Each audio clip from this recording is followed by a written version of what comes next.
یہ تو نہیں سوچا تھا کہ میں ڈائریکٹر جنرل بنوں گی لیکن یہ ضرور سوچا تھا اور مجھے ایک ادراک تھا کہ میں ایک تخلیق کار ہوں، میں لکھوں گی اور میں تخلیق کی دنیا میں کچھ بڑا کام کروں گی۔ میں کہتی تھی میں نے پی ایچ ڈی کرنی ہے، یہ بھی نہیں پتا تھا پی ایچ ڈی کیا ہوتا ہے۔ یہ پتا تھا کہ پی ایچ ڈی آخری ڈگری ہے۔ جو ہمارے دادا دادی نانا نانی کی دانش ہے وہ آج کل کے پڑھے لکھے لوگوں سے بہت زیادہ تھی، کیونکہ وہ لوگ صوفیہ کے قریب تھے، جو ان کی قدریں تھیں، جو ان کا رویہ تھا، برداشت تھا، وہ آج کل کے لوگوں میں کم نظر آتا ہے۔ ایک تو میں نے پنجابی کتابوں پر ایوارڈز کا سلسلہ شروع کروایا، پرائڈ آف پنجاب ایوارڈ شروع کیا، جس کے ساتھ ہم 3 لاکھ روپیہ دیتے تھے۔ پہلا ایوارڈ جو فلم کا تھا وہ ہم نے مصطفیٰ قریشی کو دیا، تو سب نے بڑی باتیں بھی کی، تو میں نے کہا ان کا کام دیکھیں نا، پنجابی میں ان کا کام کتنا ہے۔ پھر ہم نے ایک اسٹوڈیو بنایا، پلاک اسٹوڈیو، لوک اسٹوڈیو کے نام سے، پلاک لوک اسٹوڈیو، جس میں ہم مختلف گانے لوگوں کے ریکارڈ کرتے تھے۔ عارف لوہار صاحب کا وہاں پہ ہم نے گانا کیا، بہت ہی پاپولر ہوا، اور اس طرح کے میوزک کے اور انٹرویوز وہ پروگرام کرتے تھے۔ ادبی اور کلچرل ادارے ہوتے ہیں نا، وہاں پہ آپ کے ایک سوٹڈ بوٹڈ بیوروکریٹ کام نہیں کر سکتے۔ وہاں پہ بیوروکریٹ بھی ہو لیکن اس کا کوئی ادبی پس منظر ہو، تخلیقی حوالہ ہو، تب وہ کام کر سکتا ہے۔ لیکن اگر آپ نے یہی سوچنا ہے کہ ہم نے اتنے پیسے لے کے، یہ ظہیر نے ہال بک کیا، اتنے پیسے لے کے ہم نے اکاؤنٹ میں رکھنے ہیں، ہم نے اتنا اکاؤنٹ شو کرنا ہے، کمائی کا ادارہ جب آپ نے کلچرل ادارے کو، ادبی ادارے کو بنا لینا تو پھر تو ایک بزنس بن گیا نا۔ پھر آپ پروموٹ نہیں کچھ کر رہے، نہ ہی ڈیلیور کر رہے ہیں۔ شاعروں کا لکھا ہوا کلام گلوکار جو گاتا ہے وہ 50 لاکھ ایک پروگرام کے لے رہا ہوتا ہے، ٹھیک ہے، اور شاعر کو 5,000 بھی نہیں ملتا اس کا۔ کئی دفعہ تو نام بھی نہیں لیتے، پتہ ہی نہیں ہوتا کہ یہ اتنی غزل جو مشہور ہوئی ہے کس نے لکھی ہے، کم از کم وہ تو کہنا چاہیے۔ ادیبوں کا کوئی برا حال نہیں ہے، بہت اچھا حال ہے، لیکن پاکستان میں بدقسمتی سے ادیبوں کا حال، کئی لوگ تو، جو ہم لوگ تو چلیں ایک گورنمنٹ ملازم رہے تو ہمارے مسائل ویسے نہیں ہیں، لیکن وہ لوگ جو نوکری نہیں کرتے ان کے بڑے برے حالات ہیں۔ السلام علیکم جی، میں ظہیر شیخ اور آپ دیکھ رہے ہیں ڈسکور پاکستان ایکسکلوسیو۔ آج جو ہمارے ساتھ مہمان ہیں وہ کسی تعارف کی محتاج نہیں ہیں۔ انہوں نے جس شعبہ میں بھی گئیں انہوں نے کمال وہاں پر کام کیا، اور کمال دسترس رکھتی ہیں وہ مختلف زبانوں پر۔ اس میں ایک ایسا نام بھی ہے جو کہ ڈائریکٹر جنرل پلاک رہیں، اور آج کل صوفیزم پر بہت زیادہ تحقیق کر رہی ہیں، اس پہ کام کر رہی ہیں۔ تو آج میرے ساتھ جو موجود ہیں، یقیناً آپ کو ان سے ملوائیں گے، آپ کو بھی بہت اچھا لگے گا، ڈاکٹر سغرا صدف صاحبہ۔ السلام علیکم ڈاکٹر صاحبہ۔ وعلیکم السلام۔ تو ڈاکٹر صاحبہ، سب سے پہلے یہ بتائیے گا کہ آپ جب چھوٹی سی تھیں تو کیا آپ کے ذہن میں تھا کہ آپ آج جو ہیں اس کے بارے میں آپ نے سوچا تھا، یا جب جو وقت گزرتا گیا یہ منزل جو ہے قریب آتی گئی؟ نہیں سوچا تھا، یہ تو نہیں سوچا تھا کہ میں ڈائریکٹر جنرل بنوں گی لیکن یہ ضرور سوچا تھا اور مجھے ایک ادراک تھا کہ میں ایک تخلیق کار ہوں، میں لکھوں گی اور میں تخلیق کی دنیا میں کچھ بڑا کام کروں گی۔ کیونکہ ظہیر، جب میرا تعلق ایک گاؤں سے ہے اور اس گاؤں کے ایک ہی پرائمری اسکول جو کہ لڑکیوں کا تھا، اس میں پڑھی ہوں، اور میں 6ٹھی کلاس میں تھی جب میں نے اپنے نام کے ساتھ صدف لکھنا شروع کیا، اور صدف کا مطلب بھی نہیں پتا تھا۔ تو میں نے شاعری کی جو شروع کی 6ٹھی کلاس میں، پہلی نظم لکھی اور جو مجھے یاد ہے ابھی تک۔ تو پھر میں نے کہا کہ شاعر کا تخلص ہوتا ہے، ساتھ صدف لگایا۔ تو اس وقت جو نظم لکھی تھی اس میں یہ تھا کہ میں نے بڑا آدمی بڑا ایک انسان بننا ہے اور بہت بڑے بڑے کام کرنے ہیں۔ تو میں کہتی تھی میں نے پی ایچ ڈی کرنی ہے، یہ بھی نہیں پتا تھا پی ایچ ڈی کیا ہوتا ہے۔ یہ پتا تھا کہ پی ایچ ڈی آخری ڈگری ہے۔ اچھا ڈاکٹر صاحبہ، جیسا آپ بتا رہی ہیں آپ کا گاؤں سے تعلق ہے، تو بیکورڈ جتنے بھی علاقے ہوتے ہیں یا جتنے بھی گاؤں آپ کہہ لیں، وہاں پر لڑکوں کے لیے بھی بہت کم مواقع ہوتے ہیں، لیکن آپ تو ایک لڑکی تھیں، اور کس طرح پھر آپ نے یہ انیشیٹو لیا کہ میں اس طرح کا بڑا کام جو ہے کرنے جا رہی ہوں؟ وہ تو پڑھائی کے بغیر ممکن نہیں ہے۔ تو پڑھائی کے سلسلے میں بتائیے گا کہ گاؤں میں آپ پڑھی یا پھر آپ شہر آ کے پڑھی؟ میرے خیال ہے کہ گاؤں کو ہم بیکورڈ تو نہیں کہہ سکتے میں ظہیر، اس لیے کہ جو ہمارے دادا دادی نانا نانی کی دانش ہے وہ آج کل کے پڑھے لکھے لوگوں سے بہت زیادہ تھی، کیونکہ وہ لوگ صوفیہ کے قریب تھے، جو ان کی قدریں تھیں، جو ان کا رویہ تھا، برداشت تھا، وہ آج کل کے لوگوں میں کم نظر آتا ہے۔ تعلیم کے حوالے سے آپ نے بات کی، تو ہمارے ہاں لڑکیوں کو پڑھانے کا سارے گاؤں میں پتہ ہے رواج کم ہی تھا، لیکن میرے والد صاحب بڑے ترقی پسند سوچ کے مالک تھے، اور وہ کہتے تھے کہ لڑکی اور لڑکی میں کوئی فرق نہیں ہے۔ میں اپنے گھر میں سب سے بڑی اولاد ہوں، تو میرے بعد میرے بھائی تھے، تو میرے بھائی جو ہیں اور میں، ہم سب اکٹھے کرکٹ بھی کھیلتے تھے، گلی ڈنڈا بھی کھیلتے تھے، اور جو لڑکیوں والی گیمز ہیں خانہ اور وہ سارا وہ بھی وہ کھیلتے تھے۔ تو اس لیے انہوں نے شروع میں کوئی تفریق نہیں ہم میں رکھی، اور پھر مجھے ہمیشہ حوصلہ دیا کہ بلکہ مجھے زیادہ اولویت دی، مجھے زیادہ اہمیت دی۔ تو اسی طرح سے پھر پرائمری کے بعد عموماً یہ ہوتا تھا کہ لڑکیوں کی جلدی شادیاں کر دینی. مجھے پھر انہوں نے کہا نہیں میری بیٹی پڑھے گی, اور پھر ہم قریبی قصبہ ہے وہاں پڑھتے تھے اور روزانہ پیدل چل کے جاتے تھے, کوئی 4-5 کلومیٹر کا فاصلہ پیدل جاتے تھے.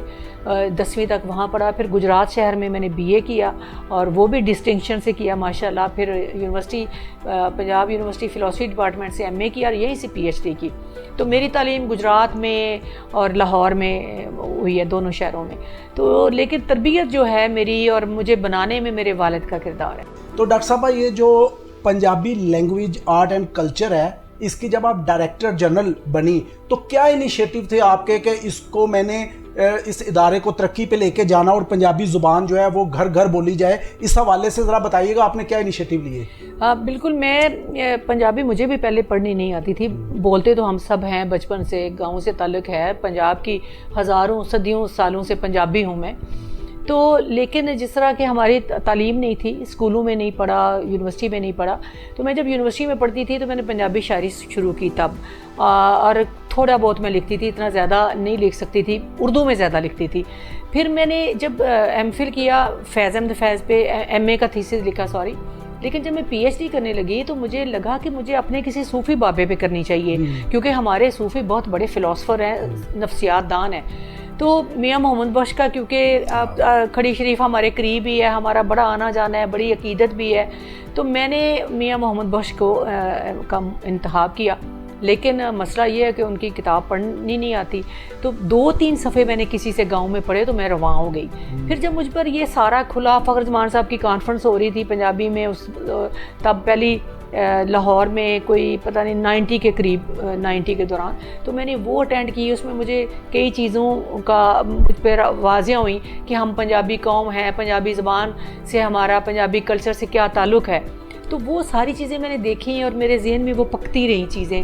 تو PhD جب میں نے کر لی, اس کے بعد مجھے موقع ملا پلاخ میں آنے کا. اس سے پہلے میں ٹیکسٹ بک بورڈ میں تھی, تو مجھے موقع ملا آنے, یہاں آ کر میں نے دیکھا کہ لوگ پنجابی زبان بولتے ہوئے شرماتے ہیں. میرے بہت سارے دوست جو اردو لکھنے والے تھے, انہیں میں جب کہتی تھی کہ پنجابی میں کوئی لکھیں, مشاعرے میں آئے, کہتے نہیں ہم نے نہیں پنجابی میں لکھنا, ہم نے ایک وسیع اس میں رہنا ہے, اردو میں اور سارا. تو میں کہتی تھی اردو میں بھی لکھیں لیکن پنجابی میں بھی لکھیں.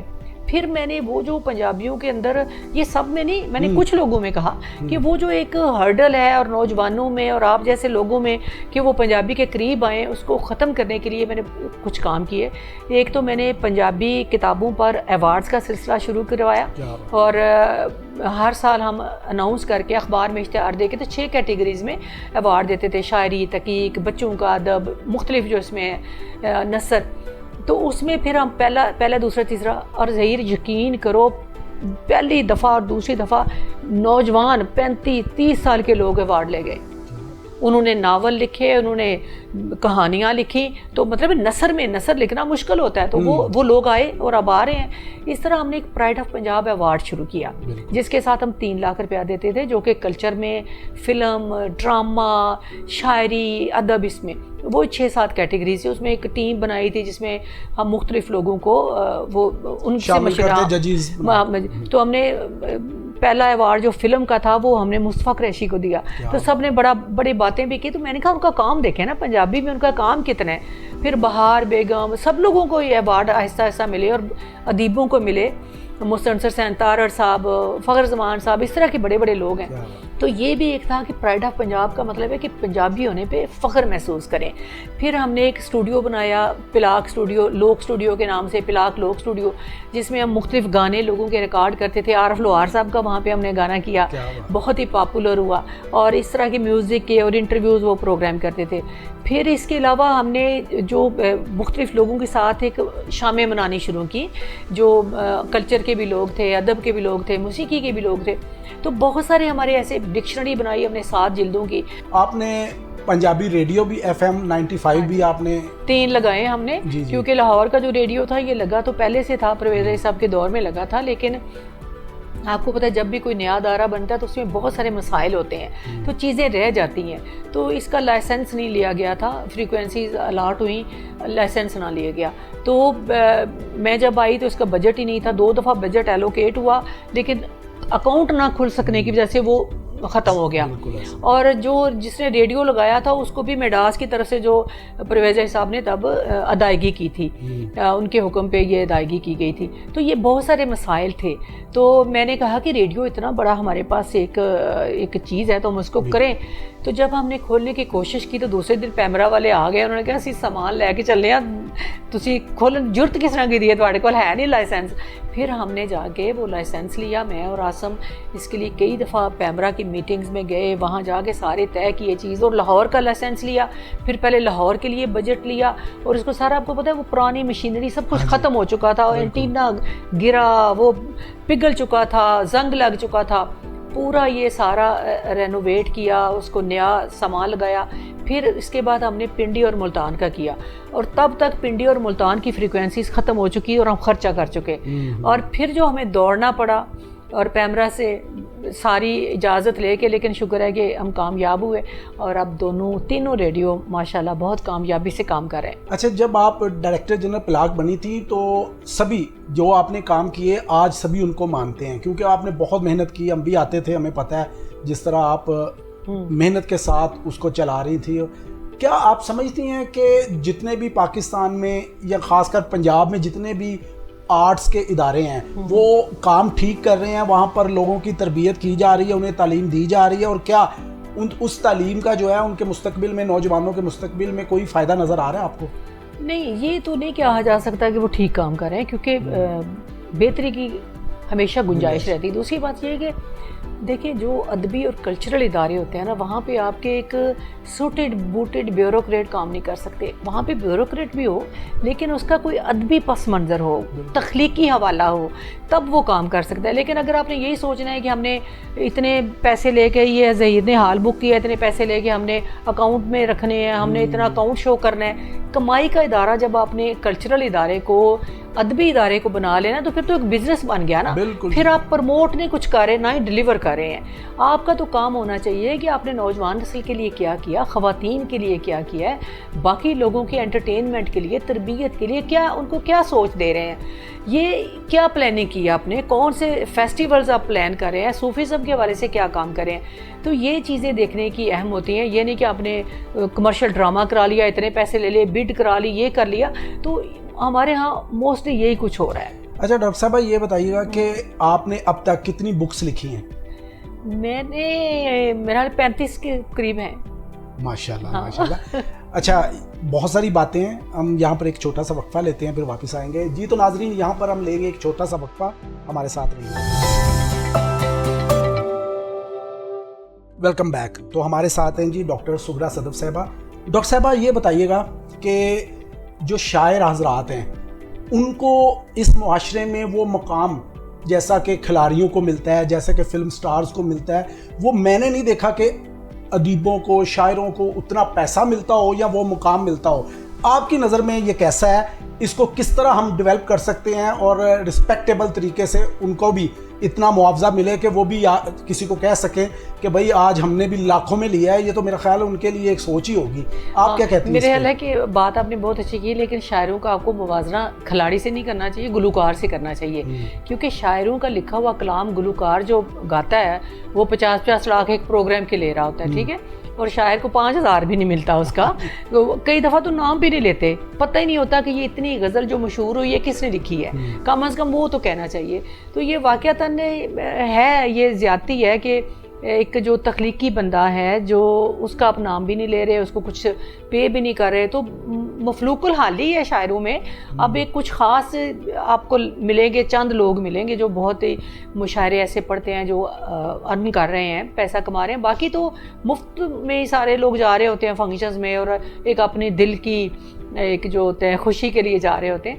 تو ایک ایسا معاشرہ جہاں پہ تعلیم کی کمی ہے, جہاں پہ ابھی اتنا شعور نہیں ہے شاید, تو اس لیے, ورنہ آپ باہر کی دنیا میں دیکھیں تو کتابیں کتنی زیادہ چھپتی ہیں, رائلٹی کتنی ملتی ہے, ادیب کتنا خوشحال ہوتا ہے. تو یہ صرف اب پاکستان میں, ابھی انڈیا میں ساتھ آپ دیکھ رہے ہیں, وہاں پہ بھی ادیبوں کا کوئی برا حال نہیں ہے, بہت اچھا حال ہے.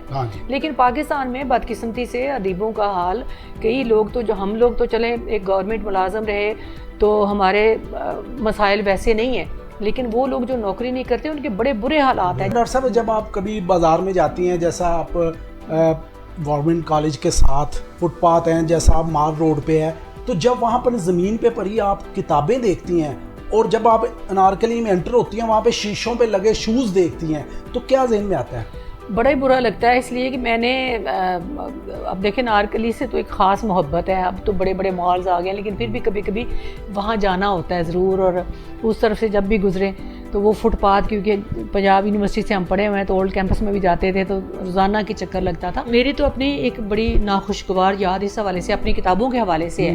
میں ایک دفعہ میں نے ایک بہت بڑے بندے کو مطلب ہے کہ اپنی کتاب گفٹ کی, اور میں نے کچھ دنوں کے بعد جا کے دیکھا تو وہ فٹ پاتھ پہ پڑی ہوئی تھی, اور ایک میں نے اپنی کتاب دی اور ایک کتاب ساتھ کسی اور بڑے بندے کی کتاب تھی, یعنی کوئی ایسی تاریخی کتاب تھی میرے پاس, تو میں نے ایک کسی کی سالگرہ تھی یا کچھ تھا ایسے, تو میں نے دفتر میں اس کو گفٹ کیا. تو اگلے چند ہفتے بعد میں نے دیکھا کہ وہ وہاں پڑی ہوئی تھی, مجھے اتنا برا لگا. اس کے بعد میں نے کبھی اس طرح کے لوگوں کو اپنی کتاب گفٹ نہیں کی, ٹھیک ہے, کہ میں کہتی ہوں اتنی تذلیل, اتنی ادب کی, علم کی اور کلچر کی تذلیل کرنے والے لوگ, وہ کتاب آپ کسی بھی بڑے افسر کو, کسی ایسے بندے کو, لوگ ہوتے ہیں منسٹرز کے پیچھے لگے ہوتے ہیں کتاب پکڑ لیں, وہ کتاب وہیں سے پکڑ کے اپنے ڈرائیور کو پکڑا دیتے ہیں, اور ڈرائیور جو ہے وہ ادھر جا کے بیچ دیتے ہیں, کوئی 40-50 میں کتاب, ان کو پتہ ہی نہیں ہوتا.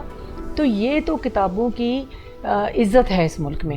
اگر یہ کتابیں پڑھنے والے ہوتے ہمارے سیاستدان, ہمارے بیوروکریٹ, تو ہمارے ملک کا یہ حال ہوتا. بہت اچھا آپ نے پوائنٹ دیا. اب مجھے یہ بتائیے گا کہ جب کتابیں پڑھنے والے لوگ ہیں وہ اس معاشرے میں یا نوجوان نسل میں, ویسا میں نے بندے اب نہیں دیکھے, ویسے بچے نہیں دیکھے جن کو کتابوں سے محبت ہو. اب بچوں کو محبت ہے انٹرنیٹ سے اور موبائل سے. تو میڈم یہ کتنا المی ہے, ہمارے نوجوان جو ہیں وہ کتابوں سے دور ہو رہے ہیں. اگر آپ کوئی ایسی تلقین کر سکیں کہ نوجوانوں کو بھی پتہ چلے کہ بھئی ہم نے کتابیں پڑھنی, تو کس طرح آپ ان کو کہیں گی؟ بالکل, میں سمجھتی ہوں کہ کتاب کے بغیر تو زندگی کا تصور نہیں کیا جا سکتا. میرے نزدیک تو جنت کا تصور بھی ایسا ہے کہ کتاب ہوگی, میوزک ہوگا اور بہت اچھا ماحول ہوگا, خوشگوار ہوا چل رہی ہوگی. تو علم جو ہے اس کا اولین سورس جو ہے وہ کتاب ہے آپ کے پاس, اور کتاب صرف آپ کو معلومات نہیں دیتی, آپ کو تخیل کی دنیا میں لے جاتی ہے. جب آپ کسی کے بارے میں, کسی ملک کے بارے میں, کسی کلچر کے بارے میں کوئی کہانی پڑھ رہے ہوتے ہیں تو آپ وہاں پہنچے ہوتے ہیں, ٹھیک ہے نا. آپ کو الف لالبی داستان بھی پڑھ رہے ہوتے ہیں تو آپ وہاں کسی جزیرے میں ہوتے ہیں. تو وہ جو آپ اڑتے ہیں اپنے تخیل کے زور پہ, وہ بھی آپ کو بہت روحانی طور پر سرشاری عطا کرتا ہے. اسی لیے آپ دیکھیں ظہیر, ہماری شخصیات میں آج کل اتنا تصنع آ گیا ہے, اور اتنی ایک طرح سے میں سمجھتی ہوں کہ کم ظرفی آ گئی ہے, کیونکہ وہ وسعت نہیں رہی جو ہمیں کتاب وسعت عطا کرتی ہے. ہم بڑی جلدی غصے میں آ جاتے ہیں, ہم ہائپر ہو جاتے ہیں, ایک پریشر کوکر ہمارے اندر ہر وقت پھٹنے کو تیار رہتا ہے. تو اس کے لیے ہمیں ایک کتاب کے ساتھ رشتہ جوڑنا چاہیے جو ہمارے مزاج کو خوبصورت بنائے, ہمارے اندر خیر کو اجاگر کرے, ایکٹیویٹ کرے اور ہم اچھا انسان بنائے. اچھا, یہ جو حکومتیں ہیں ان کا بھی تو حق بنتا ہے نا, جو عوام پاکستان میں رہتی ہے وہ ریاست کی ذمہ داری ہے. جیسا ہم دیکھتے ہیں کہ پچھلی حکومت میں بہت سارے لنگر خانے بنے, بہت سارے غریبوں کے لیے رہائش کے لیے گھر بھی بنائے گئے ان کو مختلف جگہوں پر. تو کیا یہ, اور آپ کو پتہ ہے کہ غریبوں کے لیے صحت کارڈ بھی لایا گیا, تو ایک سیاست سے ہٹ کے ملک و قوم کی خدمت کے لیے کیا ان جیسی چیزیں ہر حکومت کو نہیں کرنی چاہیے؟ میرا خیال ہے کہ اب آج تک کوئی حکومت ذاتی طور پر ایسے کاموں میں کامیاب نہیں ہو سکی. یہ کوئی رب کا کرم ہوتا ہے کہ یہ صوفیہ کے دربار پہ 24 گھنٹے لنگر چل رہا ہے. آپ دیکھیں کتنے بڑے بڑے امیر لوگ اس شہر میں موجود ہیں. لوگ رمضان میں 1 مہینہ کر سکتے ہیں لیکن 12 مہینے کوئی نہیں کر سکا, آج تک وہ کر سکا ہے. اربوں مالک یہاں بیٹھے ہیں نا, وہ داتا دربار ہی ہے کہ جہاں پہ آپ کو 24 گھنٹے لنگر ملتا ہے, اور باقی درباروں پہ بھی اسی طرح میاں محمد بخش کے دربار پہ چلے جائیں, آپ کسی بھی دربار پہ جاتے ہیں. حکومت نے لنگر خانے شروع کیے لیکن بے شمار مسائل کا سامنا بھی کرنا پڑا, کئی شکایات بھی بیچ میں آتی رہیں, یہ ہے وہ ہے. تو اس لیے میرے خیال ہے حکومتوں کو کوشش تو ضرور کرنی چاہیے کہ ہر شہر میں کوئی ہوم لیس لوگوں کے لیے ایک سینٹر ہونا چاہیے, جس طرح باہر کے ملکوں میں ہوم لیس لوگوں کے لیے گھر بھی ہوتے ہیں, چھت بھی ہوتی ہے, کچھ نہ کچھ ہونا چاہیے. میڈم, جیسا ہیر رانجھا, سونی مہیوال, سسی پنو, یہ سب جتنی بھی کہانیاں ہیں یہ ان کو پنجاب بھی کلچر میں بھی بہت زیادہ اہمیت دی جاتی ہے. تو اس حوالے سے بتائیے گا کہ آپ نے کوئی ان پہ بھی کوئی تحقیق کی؟ دیکھو ظہیر، جو ہمارے صوفی ہیں نا، یہ بہت بڑے نفسیات دان تھے، اور یہ کوئی عام بندے نہیں تھے، یہ بہت ذہنی طور پہ دانشور لوگ تھے. انہیں پتہ تھا کہ لوگوں کو اپنے قریب کیسے لانا ہے، بات کیسے سنانی ہے. اب جو پنجاب ہے نا، یہ کلچرلی بڑا رچ ایریا ہے، اور ہزاروں سالوں سے ہم ہندو سکھ سارے لوگ اکٹھے رہے ہیں. اور ہندو مت میں آپ کو پتہ ہے میوزک کا کتنا اہم کردار رہا ہے. داتا صاحب کو بھی جب آپ معین الدین چشتی کی بات سنیں کہ انہوں نے کہا جب ہم نے تبلیغ شروع کی تو کوئی بندہ بات نہیں سنتا تھا، پھر انہوں نے باجا پکڑا تو لوگ آ کے بیٹھ گئے، پھر انہوں نے بات کی. تو صوفیاء کے درباروں پہ بھی صوفیاء نے آپ کو قوالی کے ذریعے، شاعری کے ذریعے، شاعری بھی تو ایک اظہار ہے نا، جمالیاتی ایک آپ کا اظہار ہے، اس کے ذریعے غزل، ڈرامہ، یہ سارا صوفیاء کے دربار پہ ہوتا تھا. اس کے ذریعے لوگوں کو اپنی بات بتائی طریقے سے گھیر گھار کے. اگر سیدھی تبلیغ کرتے تو اس ایریا کے لوگ تبلیغ سننے والے لوگ نہیں ہیں، ٹھیک ہے. تو اس لیے یہ جو داستانیں ہیں یہ بھی ایک ذریعہ تھا کہ لوگوں کو کہانی بنا کے بتانی کہ ایک لڑکی اور لڑکے کی کہانی ہے، ان کو وہاں ملے، اب بیچ میں لوئے لوئے پر لے کڑیے جے تو پانڈا پرنا، دشمن مرے تھے خوشی نہ کریے، سجنا بھی مر جانا. اب لاسٹ میں پلیز اپنی کوئی 2-3 نظموں کے اشعار جو ہیں بڑے خوبصورت سے، کوئی 1-2 اردو 1-2 پنجابی وہ ہو جائیں. تو اس کے بعد ہم اختتام کرتے ہیں. ٹھیک ہے، چلیے میں ایک پنجابی پہلے، جی بالکل، کیونکہ میرا پہلا جڑا پیار ہے نا وہ پنجابی ہے. ہاں جی. کہ عشق سمندر تر کے ویکھاں، عشق سمندر تر کے ویکھاں، انج بھی پینڈا کر کے ویکھاں، اور تینوں ویکھ کے جی پینی آں، تینوں ویکھ کے جی پینی آں، جے آکھیں تے مر کے ویکھاں، اور سارے تینوں رج رج ویکھن، سارے تینوں رج رج ویکھن، میں دنیا تو ڈر کے ویکھاں، میں دنیا تو ڈر کے ویکھاں، اور نینا دی چولی وچ مکھڑا ادھر کر میں بھر کے ویکھاں. زبردست زبردست میڈم. ایک اور ہو جائے چھوٹا سا. عشق نو حق دا راہ کیتا ہے. میں تہاڈی عمر دی شاعری سنا رہی. جی مزہ آ رہا ہے. نوجواناں دی. عشق نو حق دا راہ کیتا ہے، میں کوئی یار گناہ کیتا ہے، اور انے واہ میں درد کمایا، انے واہ میں درد کمایا، پیار جو انے واہ کیتا ہے، اور دنیا دے سنگ نبھدی نہیں سی، دنیا دے سنگ نبھدی نہیں سی، تکے نال نبھا کیتا ہے، تکے نال نبھا کیتا ہے، اور ہاں میں دھوکھا کھادا سی، ہاں میں پھر وسا کیتا ہے.